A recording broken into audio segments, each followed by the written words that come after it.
Yeah, it's like that. So they're like. That's true. You know, Sometimes like the opposite. Yeah. but that like rude on accident. That reminds me of that. Right. Yeah. Or Yeah. you have. Oh. Yeah. Why does it propose to say that? Because this is, he shows up at UMK next to him. Okay. I figure if I can talk to him. Honestly, dude, the Seattle is. Yeah, I'm looking at you. You don't. Did you get an email from the Telluride Republic? I got a couple of those. I have EU today, then Telluride Northeastern. Is Northeastern any good? Northeastern? Yep. Boston. I like that. Okay, I want one. Yeah, okay. I think depends on whether they want to play Xbox today, and I said probably not. Yeah. And the first game of Texas, awesome. You should.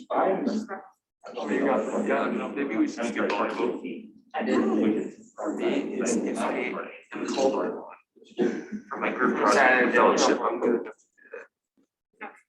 I don't know. Or like with Okay, the thing that attracted me to Northeastern is that they're giving me an application fee paper. That's what I care about. Give me that extra 100, give my days university. Yeah, there you go, that's the. Let's see. And then, This was the first one. There wasn't like a pay copy. There are even more questions about it. I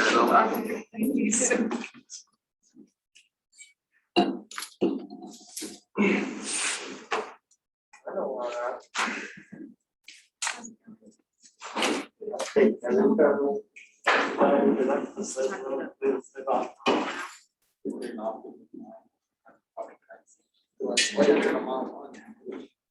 Where am I money? Money, please. I need money.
just getting the notification now.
Okay. So today we are basically going to complete MDPs.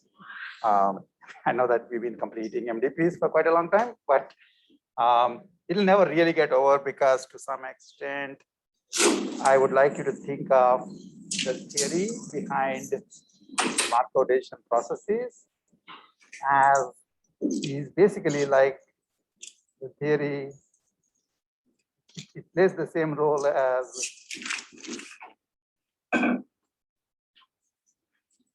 that for derivatives. You may never actually use that to actually compute derivatives. But that's the normative model for whether or not your derivative is correct. You guys remember this, right? What was the last time you actually used this to compute the derivative? What was the last time, if you're a computer science student, you computed a derivative? Probably never, because the last time you did it was in high school. You're going to do it again this time. But in general, you can think of, MDPs provide normative models for optimal decision making, essentially. And you may not actually use the normative models directly, but if you are using some version of it, ultimately to prove it is doing the right thing, you will prove with respect to MDPs. So that's like a way of understanding, okay?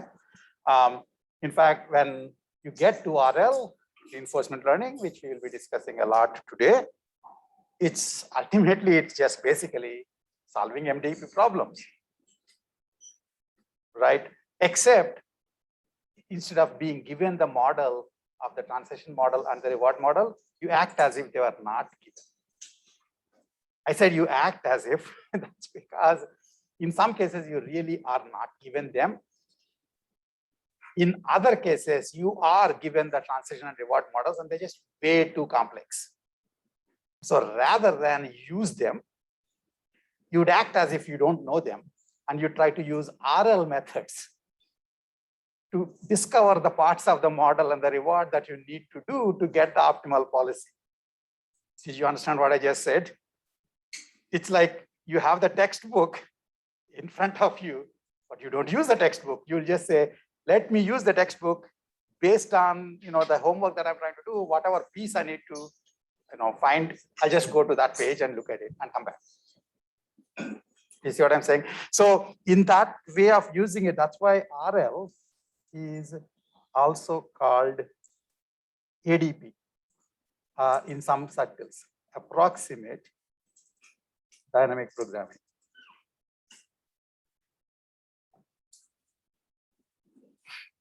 Okay, so you can call it learning, or you can call it approximate dynamic programming. And one is a more inference-oriented thing where I'm computationally lazy. I don't want to look at the entire model myself. I want to just look at it as needed by probing into the model.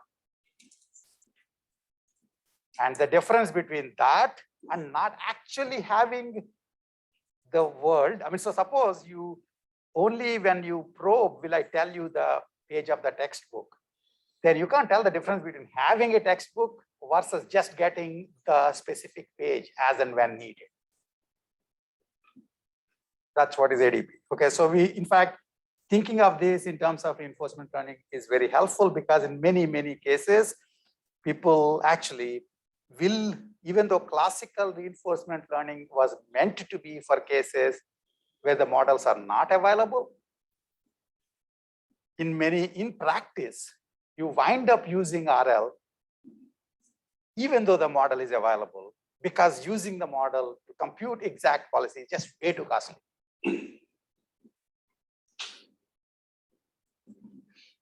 You see what I'm saying? And then, of course, there are many different ways of doing RL, and that's what you looked at in watching that lecture. Okay, so we will get started basically doing the pieces that I want to do.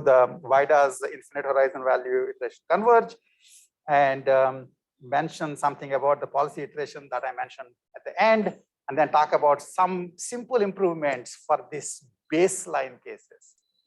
This really foundational MDP exact algorithms, even though nobody uses them except in homeworks, or in operations research, where somebody spends a lot of time making a very small model for the problem. Okay, and so there are only very few states, and then you know the transition model for that. You spend time getting the transition model and the reward model, then you can compute the optimal policy. So in fact, as I mentioned last time, I mean, MDPs are taught in industrial engineering too. That's basically the thing. Okay, so before going forward, let's just write once more, just so that we will remember for sure. V star of S. You just should be able to write this in sleep, right? At least the simple version. So V star of S, which is the infinite horizon value function, right? That can be written in the normal RS model, where RS is that you get reward directly at the state. Okay, so that would be, tell me, what should I write here? R of S plus sigma sigma gamma plus sigma. Gamma and sigma. What? Max over A. Max has to come before. Sigma. Yeah, I'm writing. Yeah. Okay, and gamma times max of A, sigma T S A S prime. And And V. then S prime. Okay. Should be able to remember this. Okay. The reason I wanted to write it again once it, not only to remind you, but also to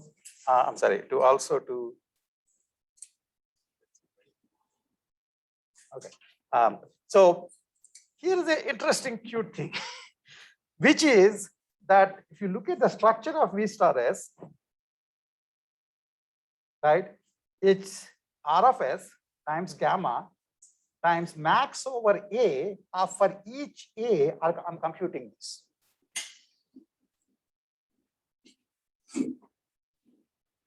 Suppose I was to write this, to be Q star S A. That's okay. Right?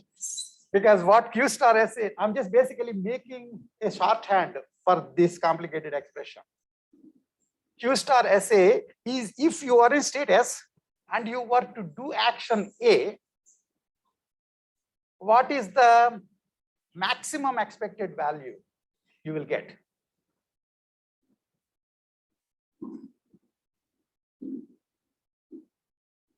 Do you understand what I'm saying? So then in essence, basically, there is obviously a relation between V star S and Q star SA, right? V star S is nothing but, in some sense, max over A of Q star SA.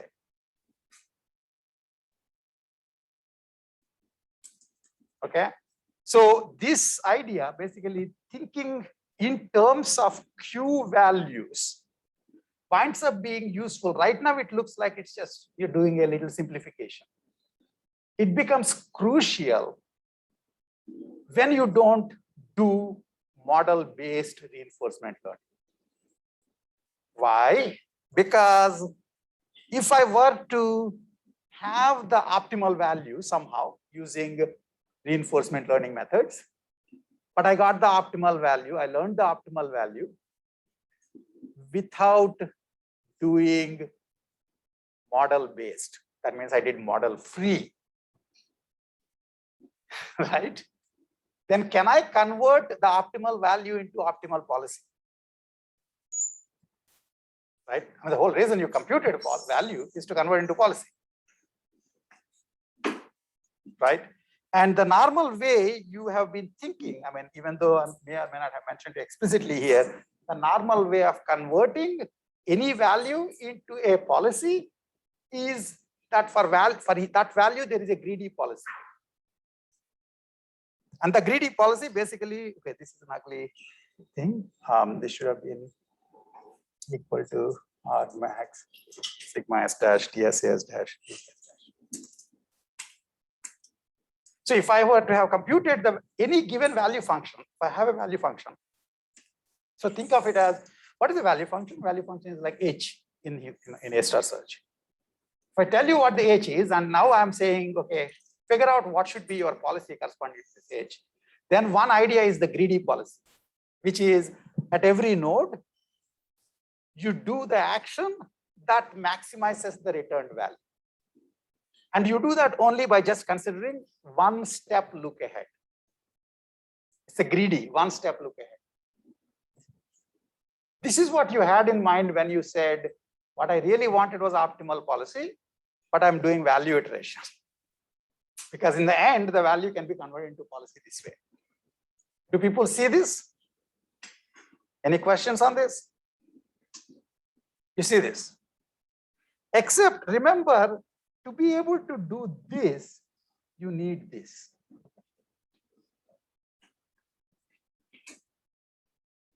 Which if you have, it's no big deal. If you don't, you do like a whole bunch of model free learning, you got V star, and now I say, I'm going to get the value, guys. And I say, oh, mistake, I should have gotten the model. So then I do model free learning to get V star, and then do model based learning to get T to convert the V star into policy. That actually reminds me of this joke that I was trying to show you guys, but I guess I can't show it to you right now, but there's a Far Side cartoon of two cows. How many of you know Far Side cartoons? Raise your hands if you have heard. Okay, good. So there is some civilization here. So Far Side is like full of all sorts of interesting connections to, it was like the old time Randy Munro. Gary Larson basically did a lot more biology oriented cartoons, but they're like science cartoons. So here are two cows sitting, and the cows always, Far Side cow is full of, Far Side is full of cows sitting and having homes, etc. They're sitting and they're saying, well, there it goes again. This was this old ring, ring, ring telephone. There it goes again, and we just hear without opposable thumbs.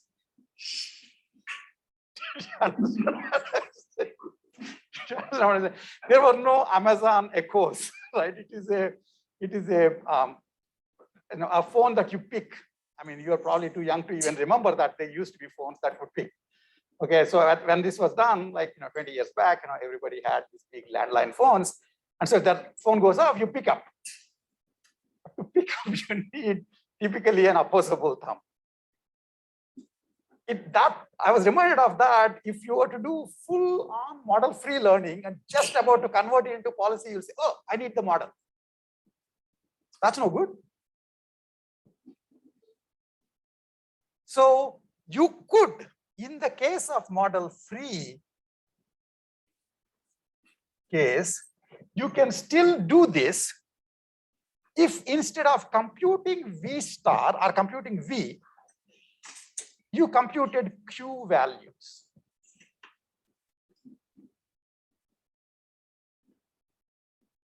Think about this. Instead of computing V, which tells you the maximum value I can get from the state, if for each state I compute Q values, for each state there is one value V. But the number of Q values for each state is a number, right? Because if there are a number of actions that can be done from there, then you need one Q value for each of the actions. Once I know the Q values for each of the actions from this state,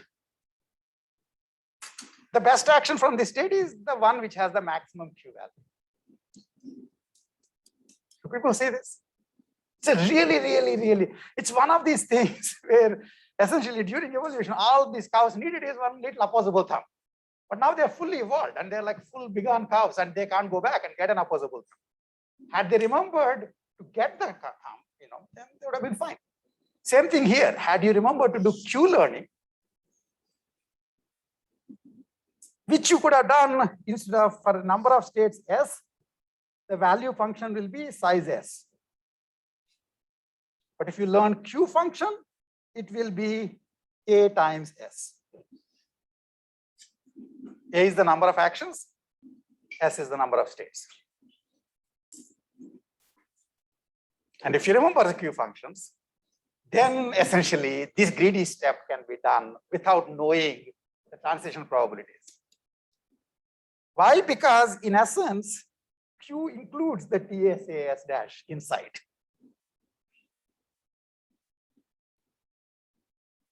You guys get this?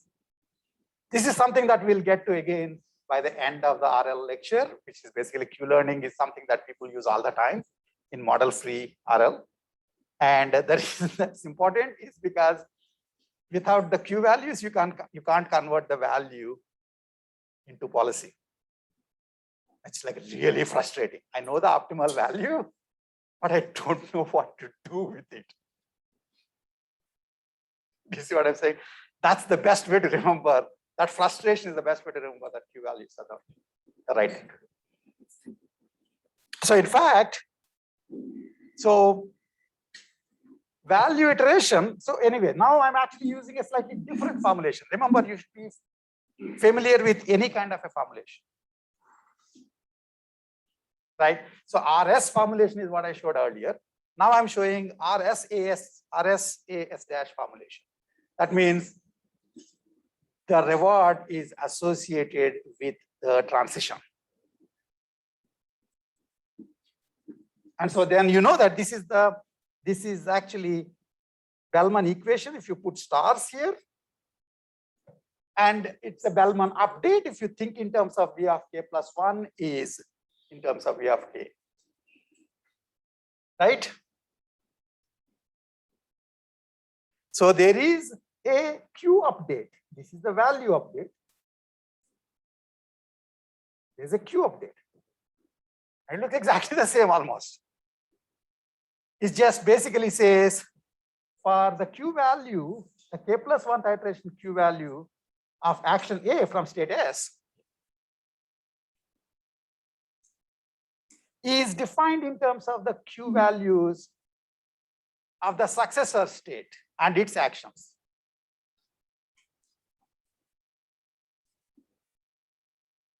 Notice that in this equation, essentially, so you are essentially updating Q values in terms of Q values. But here you do still have the transition function. The interesting thing is if I were to give you the optimal Q values somehow, then you don't need the transition function to convert it to the policy. Is what I'm saying. So basically the Q values can be used in a model based or model free way, whereas values themselves cannot be used in a model free way because we can't convert them into policy. Okay.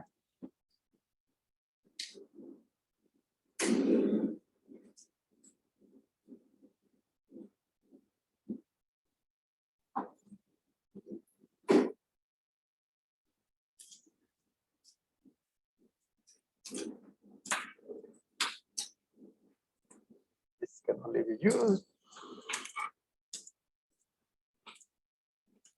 No, but this means values. These are mean model based. Okay. This is sort of combining both pieces, the MDP part and the RL part that we started looking at. Questions? Yeah. Could you explain what the Q values describe exactly? What? Could you describe exactly what the Q values describe? So what does V values give? Tell me first that. The costs associated with that given state. So if I'm in a state S, the value of that state is the maximum, is the expected cumulative reward I will get if I'm in this state. If you're given the policy, then if you're following that policy, if I don't give the policy, what's the maximum expected cumulative reward I will get?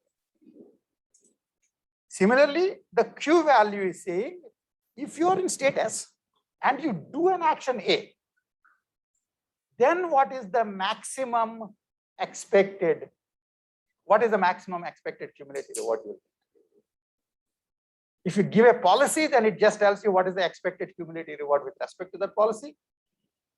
And if you don't give the policy, then you're asking for what is the optimal cumulative reward you can get if you are in this state and you already did the action A.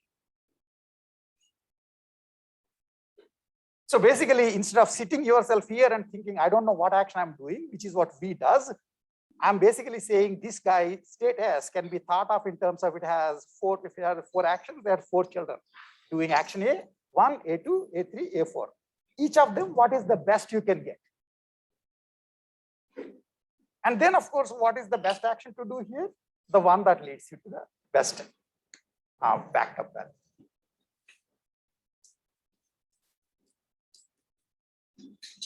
You see what I'm saying? It's a subtle point. It looks as if, why do you need queues when you already have values already? It is exactly like, why do you need opposable thumbs to pick up phone? Until the phone goes off, you don't realize that you needed the opposable thumbs. That's why it's so funny to me. The point is that until you got the value and you wanted to convert it into the policy, but you don't happen to have the model because you're doing model free. Until then, you don't realize that this is a gone case. Whereas if you took this extra time and basically had the Q values for each state, that means, as I said, for each state, there would be one value, but there can be A Q values, where A is the number of actions. Q value is basically going one step ahead. Exactly. It's just looking at it saying, I'm going to verify for a fact that this is the Yeah. And that turns out to be enough for you to be able to convert Q values. If I give you the Q values, then you can always convert them into policy. Whereas if I give you the value you want to convert into policy, you need the model.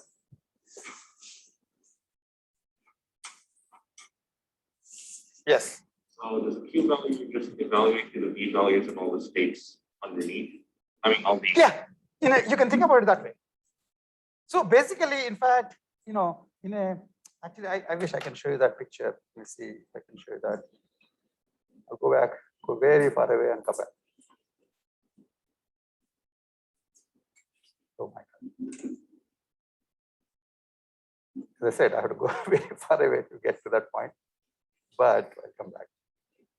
Yeah, there. This is how Q values look. So notice that if you have a puzzle like this is just a simple MDB puzzle.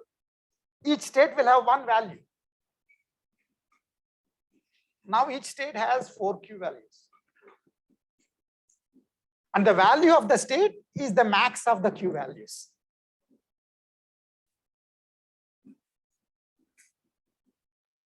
That's it. Okay. Now the interesting thing is you're completely right that you're just doing one step look ahead. But then even the lower part of that can all be in terms of Qs. You don't have to write it in terms of Vs because Vs can be written in terms of Qs. Okay. Okay.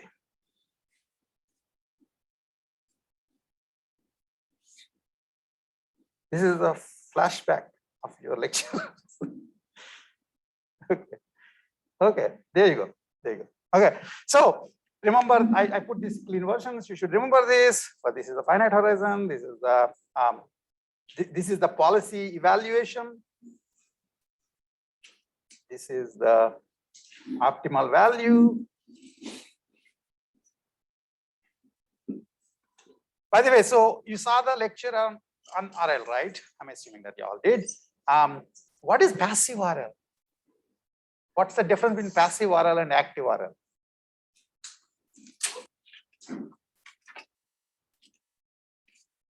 Yes, Evaluating a policy versus taking up policy. that's it. Passive RL is basically doing this. The theory of passive RL is policy evaluation. The theory of active RL is optimal value computation. Okay.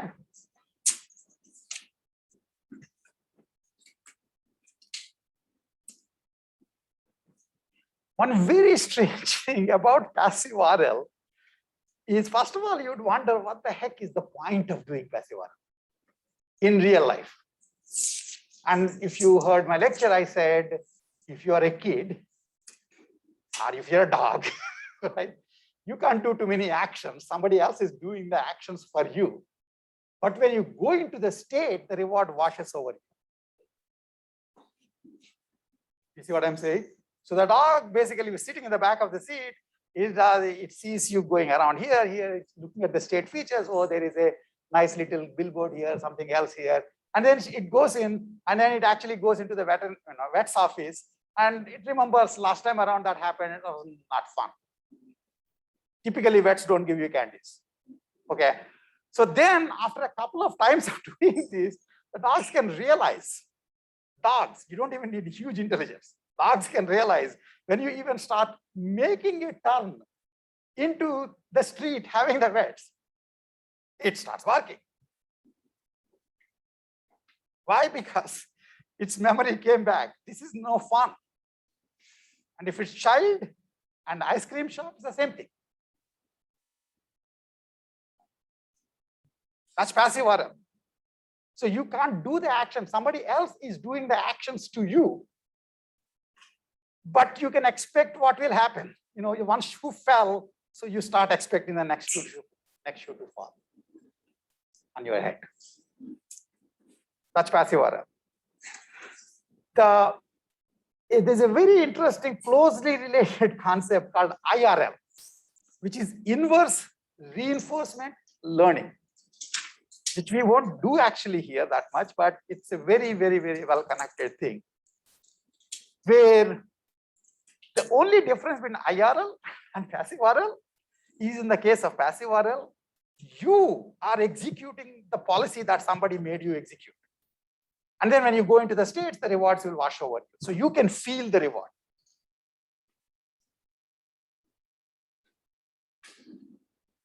In the IRL, you see some other guy executing a particular policy many, many times. They seem to be going into this direction like all the time. They seem to be every night you see this little kid who's kind of going all the way to the refrigerator, a fridge in the home. So you're sitting here, your family dog. What do you think this kid is trying to do? Must be there's some fun stuff that's going on in that fridge.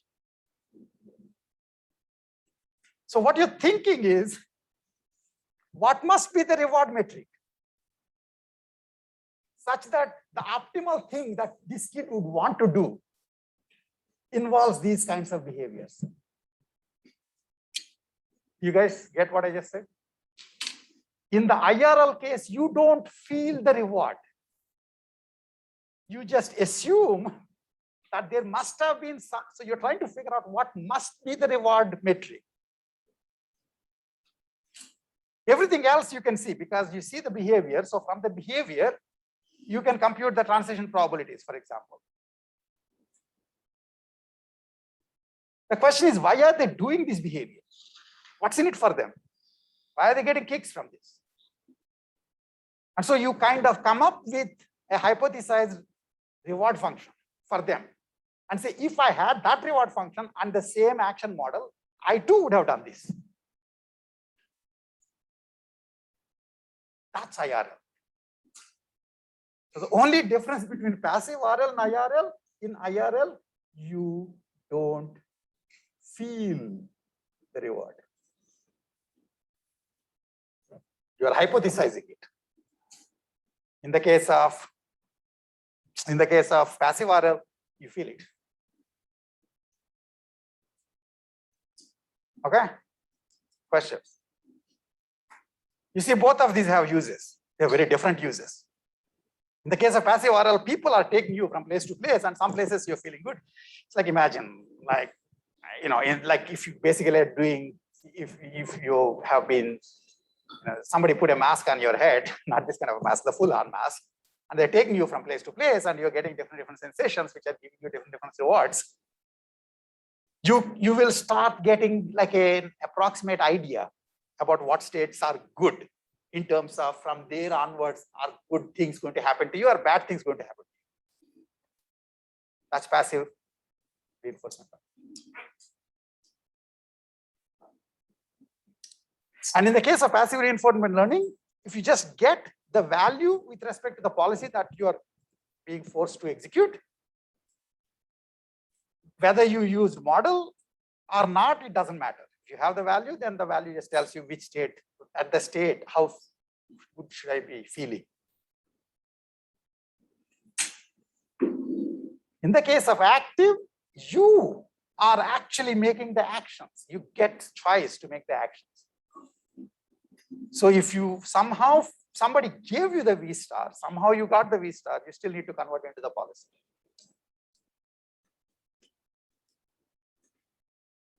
Okay.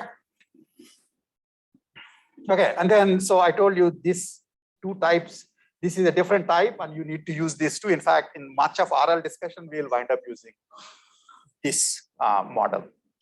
And then if you really want to understand A star search, you want to think in terms of cost version, J star. And you can actually have for J star 2, you can have a CSA S dash model. That means the cost is that of the edge. In fact, the real A star is the CSA S dash model.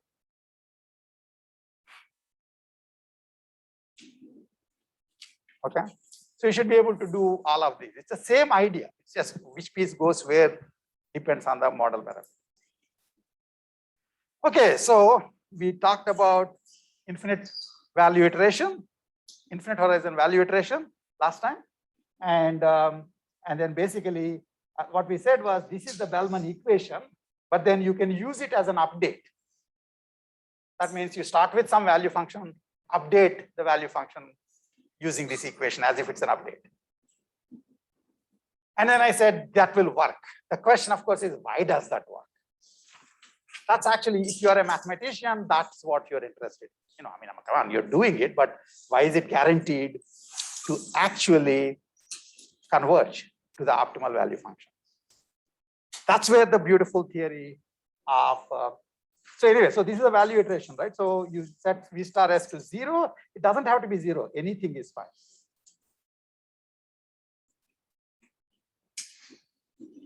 You can put it to 0, you can put it to R of S, you can put it to some H of S, where H you computed somewhere, estimated, some sort of a value estimate. Okay, and then if you keep doing this, you're guaranteed to reach V star. And the funny question is, why does this work? It converges to the optimal value function. Why? It turns out, and this is kind of slightly more mathematical. So for some of you, maybe, again, it's useful to know because that's ultimately, it's like the A star search optimality proof.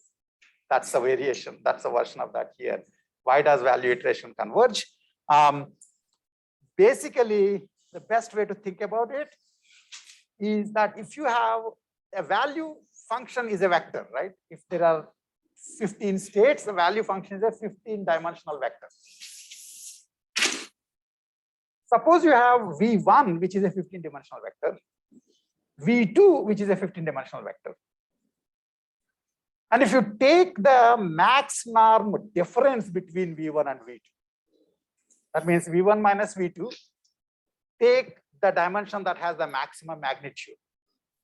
That would be the max norm difference between the vectors. So for example, if I have one vector 1.7, 2, another vector 3.9.4, right? The difference V1 minus V3 will be minus 2 and 0.7 minus 0.9, so minus 0.2, 2 minus 0.4, 1.6. You take the max norm, which is basically the maximum magnitude, that is 1.6. So you would say V1 minus V2 max norm is 1.6. If V1 and V2 are the same, then the max norm would be 0. Right? It turns out that you can take what we are doing here, what Bellman operation is doing, is Bellman operation works on value vectors, giving rise to new value vectors. See, this Bellman update can be thought of as an operation of itself. And it works on a value vector, gives a new value vector. So it takes V and gives B of V. Right? And it turns out that if you take V1 and V2 and they have a max norm, certain value, and you apply Bellman update to both V1 and V2, so BV1 minus BV2, their max norm difference would be less than or equal to the original max norm difference. That means irrespective of whatever the two vectors are, however far away they are in terms of max norm difference, after the Bellman update, they come closer. That's a contraction property.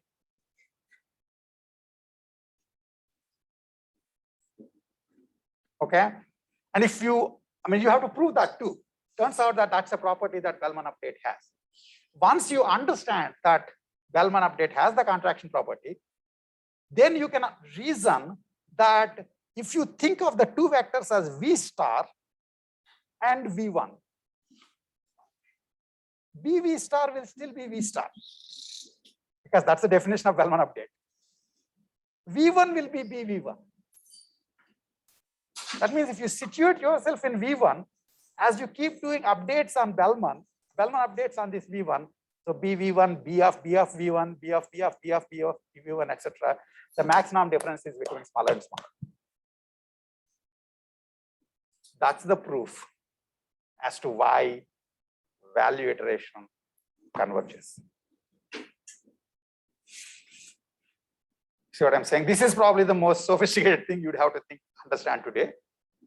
That basically Bellman update has a contraction property because of which, in essence, irrespective of the value function you pick, as you keep repeatedly applying it to that value function again and again and again, you will get closer and closer to V star, which means you'll become V star. You didn't know what V star was, but after doing many of these things, you'll become V star. Get this? Sort of. Okay. Now, the next question, which is little, this basically I'll only hint, and those of you who are adventurous enough and want to really understand the proof should look at the textbook. Okay. It turns out that the reason why Bellman has the contraction property, it's not because Bellman is some smart guy, but because there is a very elementary property of any two functions, f and g, such that the maximum of f minus maximum of g will always be less than or equal to the maximum of f minus g.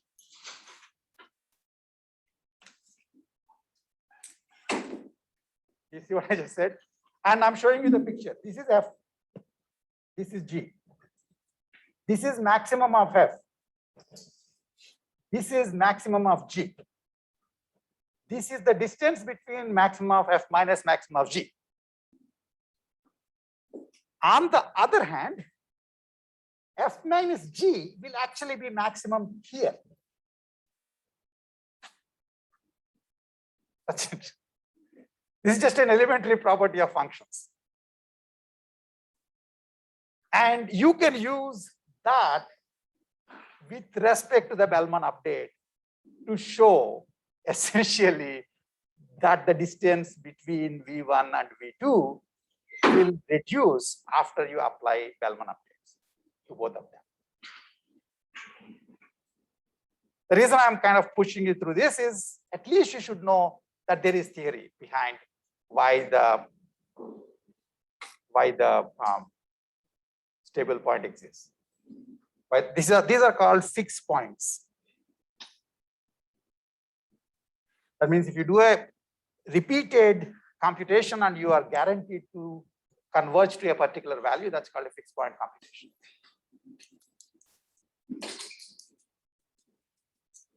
Any questions on it? Basically, this is it. You just have to stare at that set of steps to make sure that you understand. This is a very, very simple idea. In many proofs in general, the basic idea can be obvious. How many of you have heard of pigeonhole principle? You understand what pigeonhole principle is, right? If you have 100 holes and you're putting 101 pigeons into these 100 holes in any arbitrary way you want. There are like many different ways in which you can put. These are big enough holes that all the pigeons can go into one hole, for example. And each of them will have like, one or something, Whichever way you do it, because there are 101 pigeons and only 100 holes, there must exist some hole which has more than one pigeon. You understand what I'm saying? They say, well, what if I put all 101 of them in the first one? Yeah, that's the one that has more than one pigeon. That's what I'm saying. You think this is a pretty darn obvious thing. Why could this be useful for proofs? It turns out a huge number of interesting proofs in algorithms can be done through application of pigeonhole principle. The same way here. This looks like a pretty darn simple idea between two functions, max values between the max value of their difference, but it turns out it's very, very useful. Okay. Questions? Okay. So we already showed this. This has actually become bad here equal to max A. So somebody was asking about this max A notation. This is the argmax A notation. So what this is saying is VDVK is a policy. In fact, we really should have written it as 5VK or something. It's a policy. And it's supposed to take each state and give an action. And what is that action? It's the action that makes this sum maximum. This is how you convert values into policies. This is a greedy policy. Now it turns out that you can convert values, any value, into policy. For any given value, there is a greedy policy. The beauty of optimal value is that for the optimal value, the greedy policy is also the optimal policy. You see what I'm saying? Any value function can be converted into a greedy policy. But that's not unless there's no guarantee that that greedy policy will be optimal. But for the optimal value function V star, greedy policy with respect to the optimal value function would also be optimal policy. Which basically gets us to the, which will get us to this policy iteration that I'll get to in a minute. Okay, which we talked about at the end of the last class, but basically you can start with a policy, evaluate. So actually, let me show you that. Yeah, this is policy iteration. I'm sorry, everything is missing here. Let me see if I can. Yeah, it actually just disappeared. So when I went into, so V of this should be equal to R of S plus sigma d pi s dash ds dash. I mean, it got messed up. Okay. So given a fixed policy, we can compute its value exactly. Right? And so policy iteration says choose a random policy pi. This is a different algorithm, not the value iteration algorithm. Choose any random policy pi and then loop through them like this. Evaluate v pi. Once you evaluated v pi, then for each set, basically convert the v pi into the greedy policy. That means for each state S, then set pi s, pi dash s equal to argmax A. I'll fix this when I go back, but unfortunately I didn't notice that the two PowerPoints have problems in the symbols. I mean, I do it on another Mac and then I put up the iPad. Anyway, so pi dash s is argmax of over A, whichever A that maximizes the backed up value. That would be the greedy policy. Now, you would think that pi and pi dash would be the same. No. If in fact pi and pi dash are same, then you declare victory and say that I was one of the luckiest people. I picked as my random policy, the optimal policy. If not, basically that means pi dash is different from pi at least in one place, if not more. At which point you replace pi with pi dash, redo this. Until pi no longer changes. And it doesn't change, that means you've reached a point where the value of a policy and the greedy policy with respect to that value are the same. And that's basically the property of optimal value. And the advantage of policy iteration is it actually, in the worst case, only has to iterate through a power s number of policies, because there are only a power s number of policies. Whereas value iteration, there is no guarantee in terms of distinct value functions. There are infinite number of distinct value functions, because they're all real numbers. Policies, in the discrete case at least, there are finite number of them.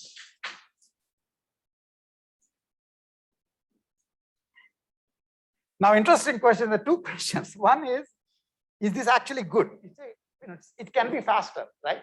So this is the policy value. Actually, policy evaluation looks like this. In this particular case, all the numbers are looking correct, but it's fine. So policy iteration, each step of the policy iteration is guaranteed to strictly improve the policy at some state when improvement is possible. That's why pi dash will be different from pi, at least in some place. Okay, and then convergence is assured of this. And you'd say, you proved value iteration convergence. Why did you not? How are you supposed to prove the value convergence of policy iteration? It turns out it's a corollary of value iteration.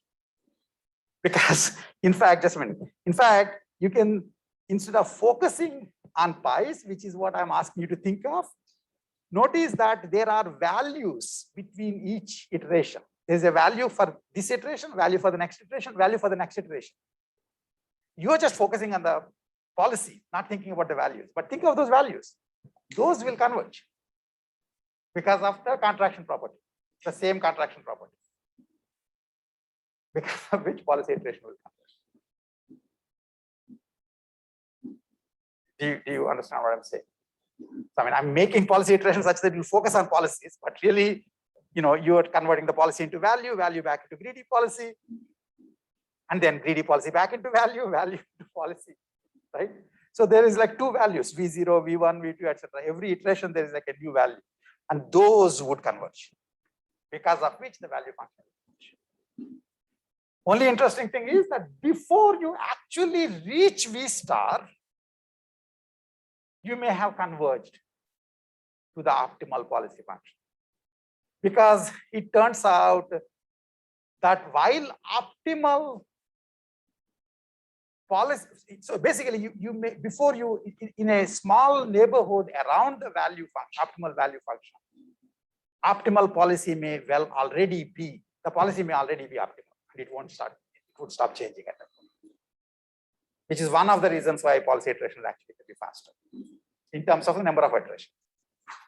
However, the problem basically is that each iteration you are evaluating a policy. If you really wanted to evaluate the policy, then you have to essentially take this. This will give you a bunch of linear equations, solve them exactly. Then you will get the actual value. But it turns out that you, instead of solving the linear equations that way, you can also solve the linear equations by viewing this as an update. That too will give you the value of the policy. So I went away from linear equation solution to updates. Now I will take one more step and say, look, do you really need the true value of the policy? What if I do this update a few times, a number of times? I say enough is enough. And then I give it to you. And then you convert that into the greedy policy, and that would be enough. So in fact, policy iteration can be made faster by essentially doing approximate solutions for this policy evaluation.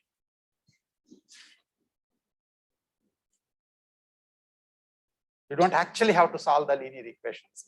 You can use it, you can solve it iteratively by this updating. And since you're solving it iteratively, you can just say, just do k iterations, and then I'll start. That's how that will work.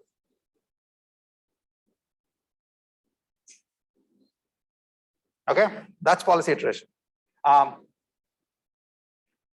Okay, so the complexity wise, it turns out that while policy iteration in terms of number of iterations tends to be better than value iteration, in terms of which is faster, it turns out it still depends on the problem to some extent, because you wind up having costlier per iteration and fewer iterations in the value iteration, and in the policy iteration, in the value iteration, they can be cheaper per iteration. This is all algorithm comparison. Okay. Now, interestingly, you have not talked of policy iteration for finite horizon MDPs. You talked about value iteration for finite horizon MDPs, and you just generalized it to, or specialized it to infinite horizon MDPs. But you never talked about policy iteration for finite horizon MDPs. It turns out policy iteration is one of these curiosities. It's not as general as value iteration. You understand what I'm saying? I should teach you because I'm going to ask you a homework question on this. Plus, it's in the textbook. But really, policy iteration is like one of these novelty items. Not too many people. It is not as general as value iteration. Value iteration works for any kind of MDP, much larger class of MDPs. Policy iteration, for example, works for infinite horizon discounted MDPs for sure. And it doesn't even work for some variations like indefinite horizon undiscounted MDPs, which I did. I just mentioned something, I didn't cover it in the class. But it's cute to see that you can also iterate through the policies. One last thing I want to do before getting out of this. One last thing I want to do before getting out of this. Oh yeah, that is, if policy iteration can have improvements, speed ups, right? I said, instead of doing the full computation of the value of the policy, I could do approximate computation of the value of the policy. That reduces the per iteration cost. How about value iteration? Remember that the way we understood value iteration was as a synchronous value iteration. Remember the time you did the finite horizon MDP? You did V0 first, then you computed V1, then you computed V2, then you computed V3. You had to do that because if it is a K horizon MDP, you need V1, V2, V3, all the way to Vk. Yes. When you are applying the same algorithm for value iteration for infinite horizon MDPs, the intermediate values, nobody cares. They don't have any physical significance. So you don't have to do this lockstep. First V0, then all the states will get V1, then all the states get V2, then all the states will get V3. You don't have to do that. You understand what I'm saying? So you can do two different things. One, for example, is asynchronous value iteration, which is suppose by the time, suppose you started with V0 for everybody. And then you got some state for which you already got the V1. Now you are computing the V1 for a neighbor. Should it use the V0 of the state or V1 of the state? You understand what I'm saying? It looks as if you should use V0 because that's the way it would have worked before. But it turns out you just use whatever is the latest value. You can't go wrong. In fact, if you do this asynchronous value iteration, you always take the latest best approximation of the value for that state. And you can actually converge faster.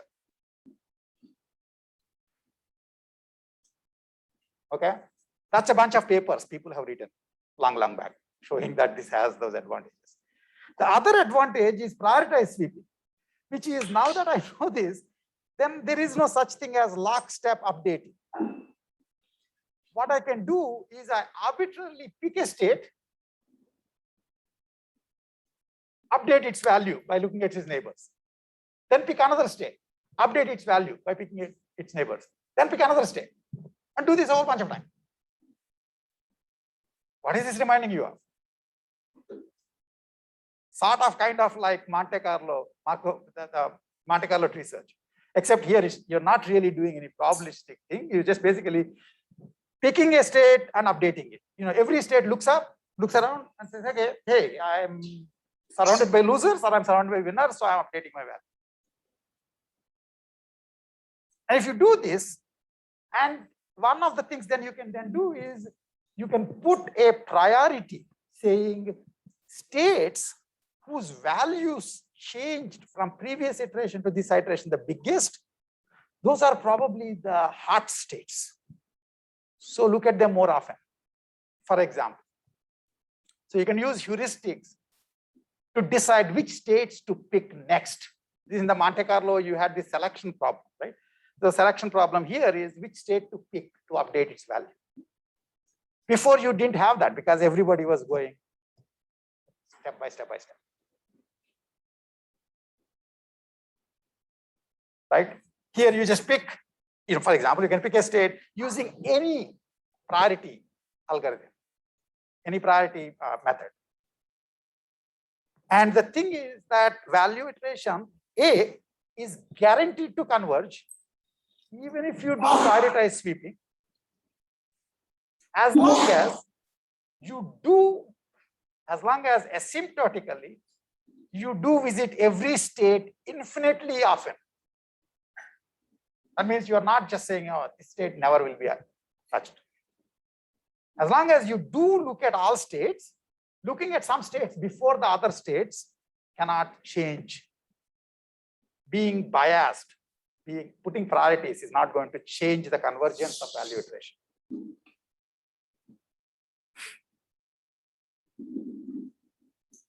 The second is that actually it's likely to converge faster. So everybody does prioritize. Okay. Because basically you're looking at the states that need to be changed, according to some heuristic. Okay. And even though it does look like there's a connection between this and Monte Carlo tree search, it's a superficial analogy. It's a superficial analogy because you do have all the states in front of you.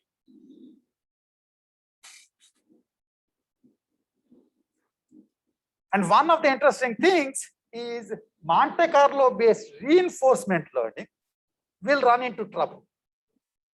Because then it needs to, it's very important that it sees states that it hasn't seen before, because those might wind up having better. Okay. Are you sick of MDPs already? Okay. So, there's a value and consideration, that one thing. And then for the next 15 minutes, you ask me questions on the reinforcement learning. Because you saw the lecture, right?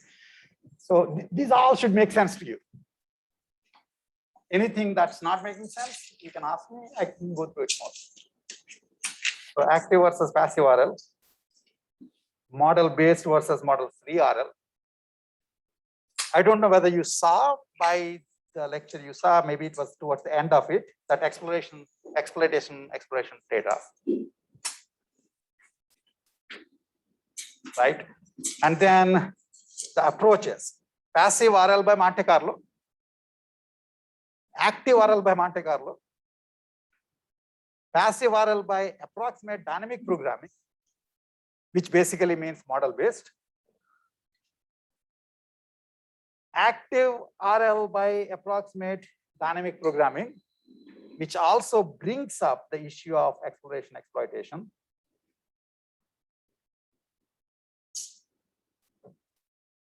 And then the model frees.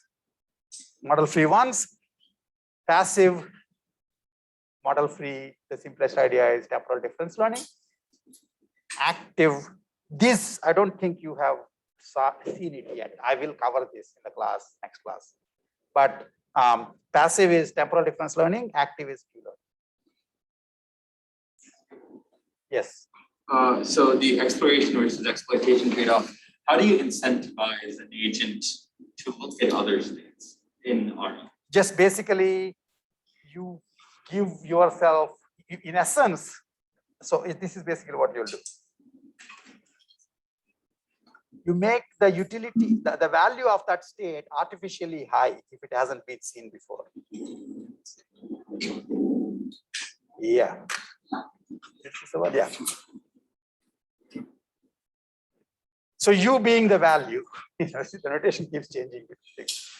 So what you will say is, if you haven't yet seen this, FUN is you. So basically, a state that hasn't yet been visited often enough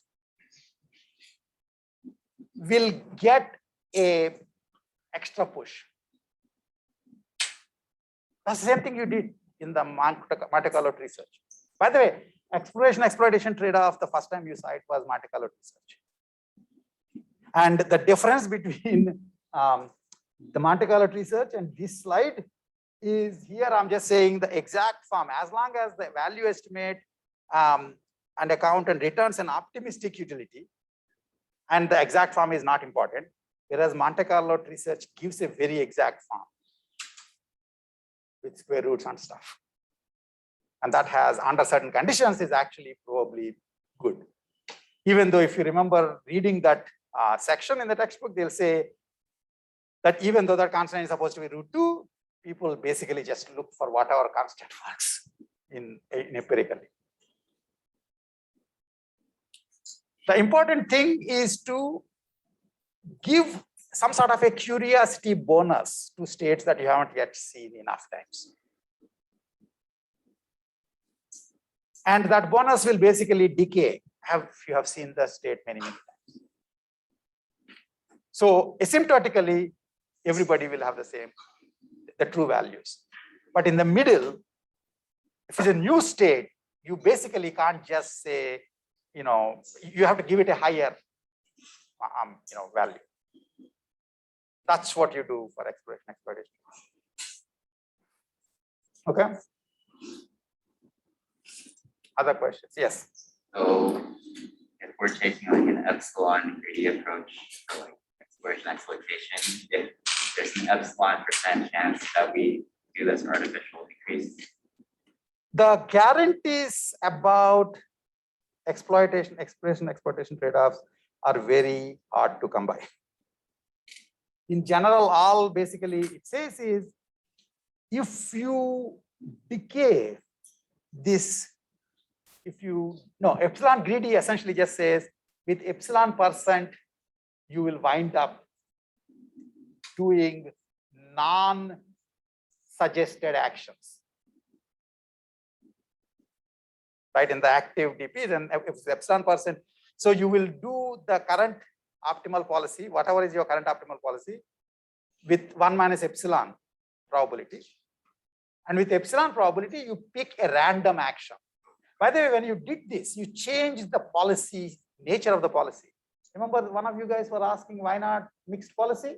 You're doing mixed policy now. Right? Because you're essentially saying, even though I have a deterministic policy with respect to some current value, I will only follow it 1 minus epsilon% of the time.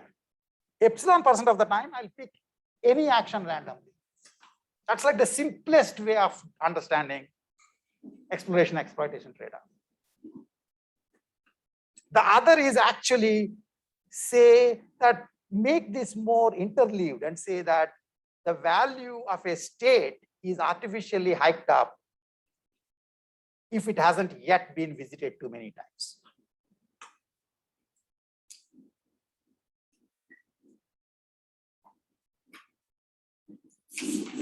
And the guarantees are all that if asymptotic guarantees, all of them are called asymptotic guarantees.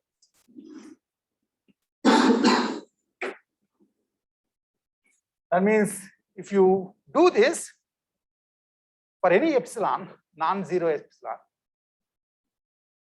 then in essence, after infinite number of epochs, you would have converged on the optimal policy. And the difference between having epsilon big versus small is you're doing too much exploration versus too little exploration. Right? Epsilon being very small means you like your current greedy policy.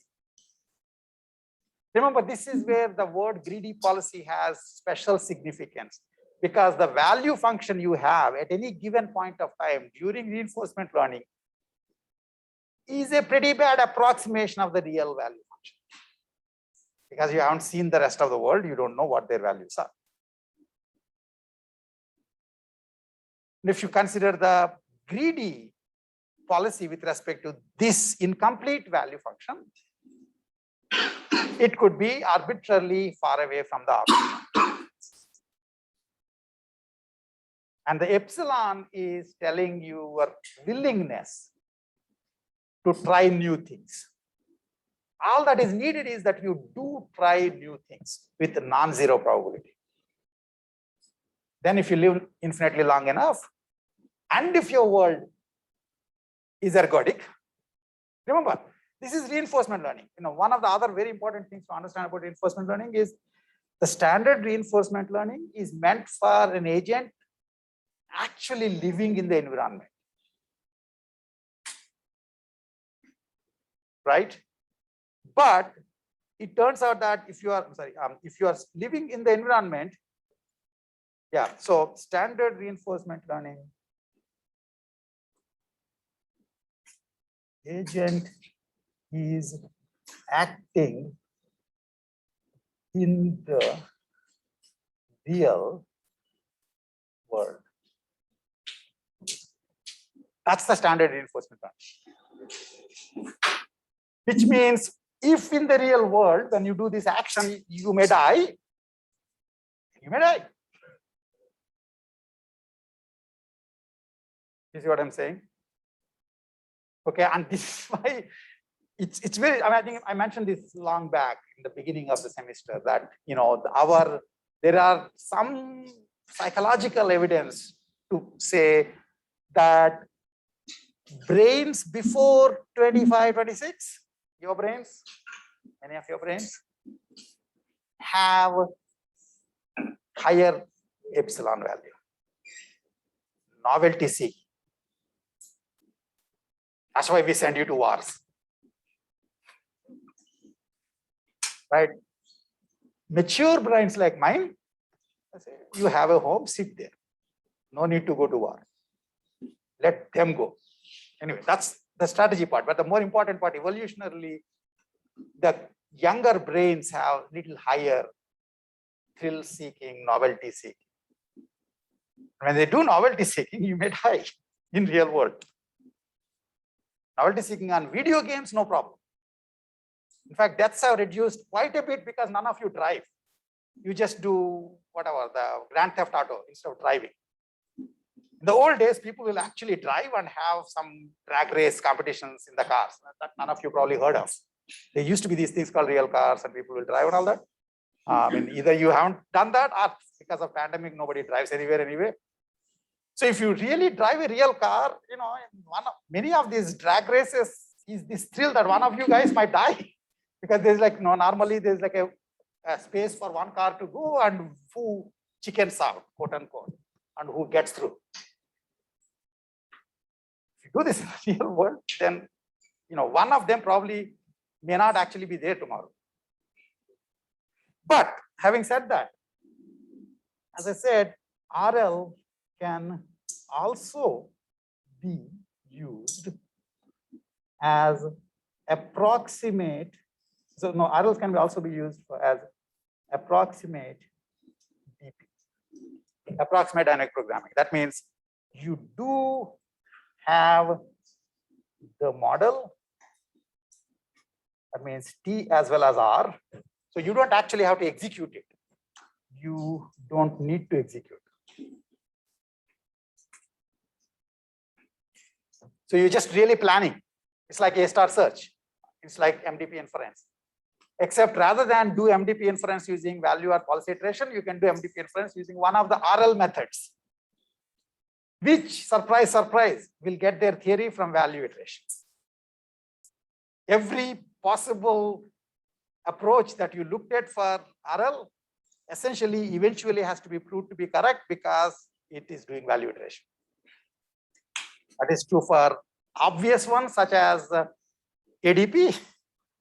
It's also true for the non-obvious ones such as Monte Carlo search and model-free ones.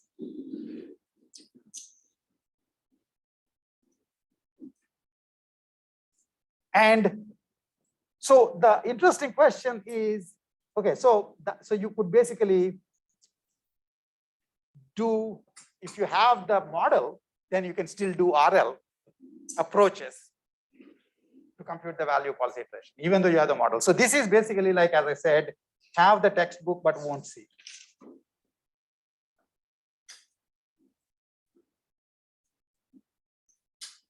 I'll only peek, but won't read, only peek at the time of exam. In fact, this is my life. You know, anytime I make anything open book, if it's closed book, you guys sit at home study. If I say open book, it's open book, guys. Let's just come to the exam. And even though it's only 1 hour, we can get through these 1,000 pages to figure out what questions Rao is asking. So you're trying to learn. If the exam basically is not time limited, it is given infinite time, you're fine. You learn when you need to learn. If the exam has time limit, then you're sunk. Because the total amount of 1 hour is the time taken for flipping pages as well as writing your answers. If you flip the pages at home, you might be able to write the answers right away. And a third thing, before we go off, the third thing is, simulator. And this is one of the most ill understood things about reinforcement learning. People might say that, okay, it's not just, okay, it's stop, but that's fine. Okay. It's not just the real working in the real world or doing, I don't know what's happening here. I am probably in the real world. Let me see. Yeah. So let me just say what I wanted to say because I only 3 seconds left anyway. The simulator basically means I don't actually do this action in the world. I do it on my simulator. Flight simulators are simulators. And the really good simulators will give you the same sort of the reward and sensation as actual flights. So really good flight simulators are like this pretty big things which will have gravity pushing you all this while so that you can actually feel exactly the physical sensations of flying the plane. Only difference is at the end of it, if your plane crashes, you still can walk out and try to do it again tomorrow. So the question is, having a simulator, it's kind of between working in the real world and having the model. The question is, if you have a simulator, does that mean you have a model or not?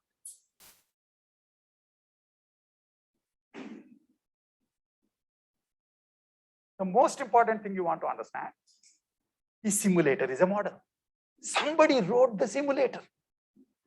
Somebody who understood how flights work, how aerodynamics work, how gravity works, has made a simulator that is faithful enough that when you do actions in that, you get everything but for broken limbs. Sometimes, real flight simulator may even have broken limbs, but no death.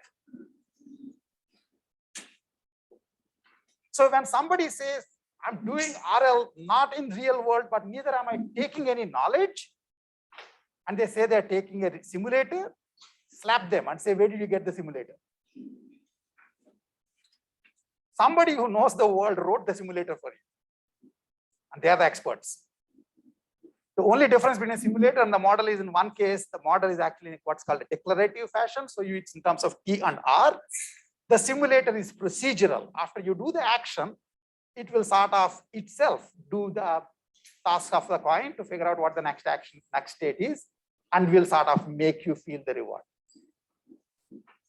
Sometimes it might be easier for me to just tell you in words how the world works than to write this damn simulator, just so that you'll feel good about it. But the theory of RL basically works for either of those 3 cases. Okay, we'll stop here.